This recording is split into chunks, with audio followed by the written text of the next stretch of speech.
back. We're doing another movie review. This time it's called Daughter of the Wolf. And it's sort of a female John Wick up in the woods. And it starts out kind of, and then it got pretty good, and then it did not end well. So it was an okay movie. If you have nothing else to watch on a Saturday afternoon, I'd watch it.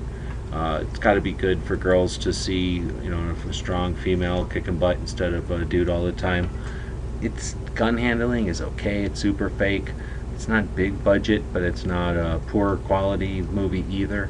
It's got a couple of big name people, I think, but yeah, it's creepy and weird at the end, and just not enough to give it too many millimeters. I'm going to give this one 6 millimeters, but there's a couple of scenes and the concept makes me want to give it more millimeters, but I just can't give it any more millimeters. I'm still going to recommend you watch it. Maybe give me some insight. Maybe I'll raise those millimeters up just a hair.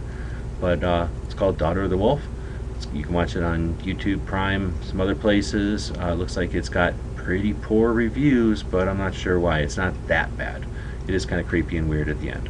So want to thank our Patreons who give us a chance to do our projects and take a moment like this every once in a while after the Daily Gun Show to sneak in some fun stuff.